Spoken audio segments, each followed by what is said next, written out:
Hello everyone. So today we are going to continue our material. We're gonna discuss about correlative conjunction. Oke, setelah minggu lalu kita membahas tentang apa itu coordinate conjunction, maka minggu ini kita akan membahas jenis lain dari conjunction itu sendiri, yaitu correlative. Oke, so what is correlative conjunction? Correlative conjunction atau konjungsi berpasangan merupakan kata hubung yang berpasangan yang digunakan untuk menghubungkan dua kata, dua frasa, atau dua klausa. Jadi kata, frasa, atau klausa yang dihubungkan ini harus sejajar atau sama.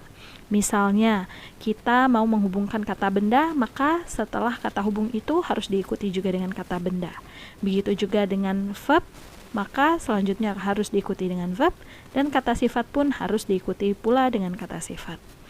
Nama lain dari correlative conjunction ini juga disebut sebagai paired conjunction. Kenapa?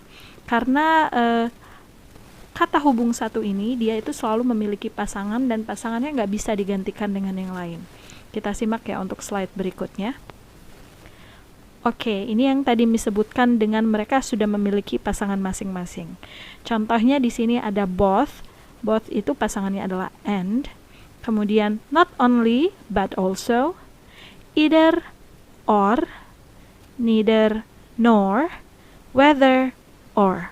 Oke, jadi ini nggak bisa kalian bulak-balik misalnya both sama or, atau neither dengan but also. No, they already have their own pair. Oke, kita simak dulu untuk both blank blank blank and blank blank blank. Oke, contohnya di sini ada kalimat both Venus and Mars are Earth-like planets. Jadi dia setelah kata benda, di sini kan kata bendanya adalah Venus, kemudian Mars. Jadi dia akan dihubungkan dengan and kalau awalannya both. Oke. Kemudian di sini dia akan diikuti oleh to be. To be-nya harus jamak ya, karena di sini Venus dan Mars. Jadi dia harus menggunakan are. Oke, atau kita bisa lihat contoh lainnya di sini. Both my brother and sister are here. Oke, are di sana adalah to be jamak untuk subjek brother and sister. Sementara kalau kita menggunakan kata kerja, maka kata kerjanya tidak boleh ditambah s, atau dia harus kata kerja yang jamak juga. Kita lihat, both my brother and sister visit me. Oke, kenapa tidak ada s di kata visitnya? Karena di situ ada dua orang. Oke, ada my brother and also sister.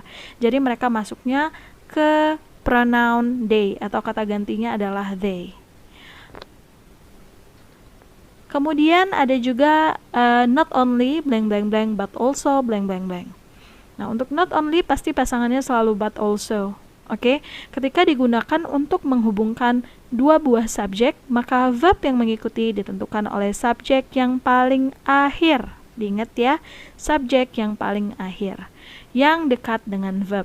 Contoh kalimatnya, not only my sister but also my parents. Kita pakai to be-nya are. Kenapa? Karena di situ setelah but also ada my parents. Karena parent-nya ada s-nya. Oke? Jadi parents are here kalau menggunakan to be.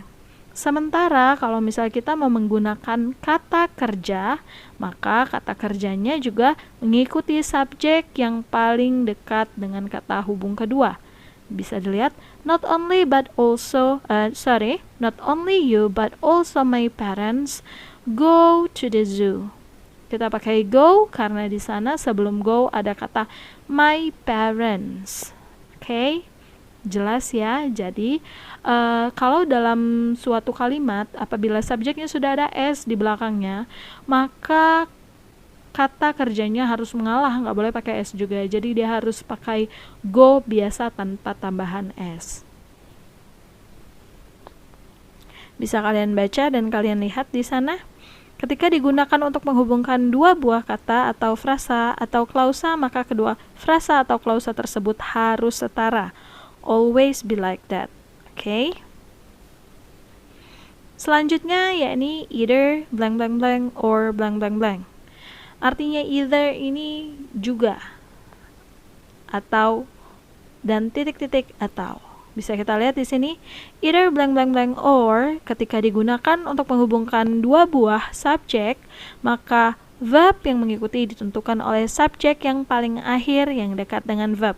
Nah, untuk either dan or ini sama seperti but also. Jadi kalian harus lihat subjeknya kira-kira jamak atau tunggal, maka itulah yang akan menentukan kira-kira to be atau verb apa yang akan kita pakai. Contoh, either physics or chemistry is going to be my subject.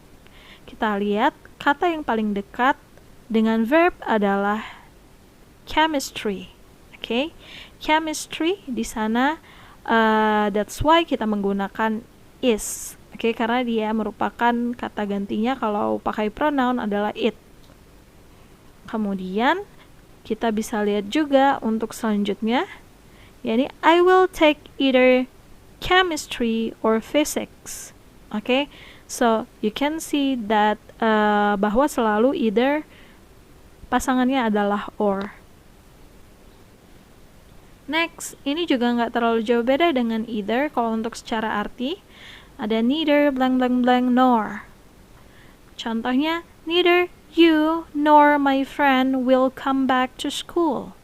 Oke, jadi biasa kalau neither pasangannya pasti nor. Artinya juga tidak juga. Atau bisa kita bilang sebenarnya nor dan or itu memiliki makna yang sama. Cuman bedanya kalau neither itu dia jauh mengarah ke negatif. Bisa kita lihat bahwasannya sebenarnya neither nor itu sama dengan either or juga. Jadi apa to be yang akan kita gunakan itu tergantung subjek yang paling terakhir atau subjek yang paling dekat dengan verb. Bisa kita lihat di sini contohnya, neither my sister nor my friends. Friendnya ada s, maka kita akan pakai to be are. Bagaimana jika di sana subjeknya bukan my friends tetapi my friend? Ya, tepat. Kita harus menggunakan is. Oke, jadi semuanya tergantung pada subjek yang paling akhir atau subjek yang paling dekat dengan verb. Miss, apakah are di sana juga merupakan verb?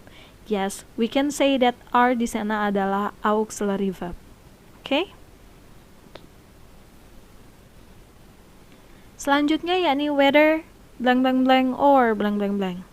Whether digunakan ketika seseorang bermaksud menunjukkan dua alternatif untuk menunjukkan kondisi. Untuk menunjukkan kondisi ini, biasanya whether digunakan bersama dengan or. Jadi pasangannya akan selalu or ya. Jadi pada situasi ini, whether berfungsi sebagai correlative conjunction. Contohnya bisa dilihat di sini. I'm confused whether I should live in Tokyo or to live in Osaka.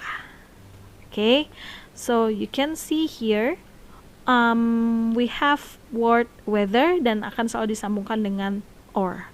Okay, whether biasanya juga digunakan sebagai subjek dalam kalimat. Misalnya, whether he comes or not. Jadi apakah dia akan datang atau tidak.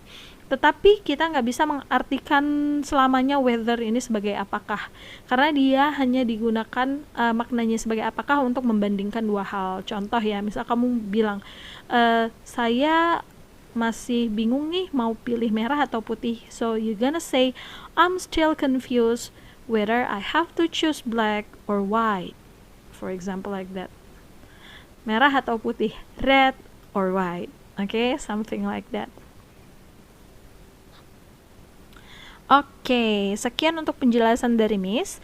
Dan Miss mau kalian coba untuk mengerjakan 3 latihan ini. It's really easy, kalian hanya tinggal memilih pasangannya siapa. Oke, jadi kalian baca baik-baik kalimatnya dan silakan tentukan siapa pasangan dari conjunction tersebut. Dan ini juga merupakan tugas ya untuk kalian, silakan kalian kerjakan. Di sini yang harus kalian lakukan adalah silakan memilih setiap tabelnya, maksudnya setiap kotaknya. Misal kalian mau pilih whether, they, are, fly, kemudian kira-kira, di sana di sebelah kanan, tabel kanan, whether kira-kira pasangannya siapa, pakai or, and, atau only. Jadi silakan kalian bebas memilih untuk kata yang di bawah yang boxnya warna putih ya, itu bebas kalian pilih. Yang penting kalian harus menggabungkan whether kira-kira dengan siapa pasangannya di kotak hijau, ataupun but also dengan yang mana, dan neither dengan yang mana. Oke? Miss harap kalian paham, dan nanti untuk tugasnya bisa silakan dikumpul. Oke? And of course, this is what you have to do, harus dijelasin. Jadi kira-kira apa yang kalian dapatkan dari video yang kalian tonton ini. So, correlative conjunction is, silakan kalian isi menggunakan bahasa Indonesia dan berdasarkan pemahaman kalian masing-masing. Oke? See you!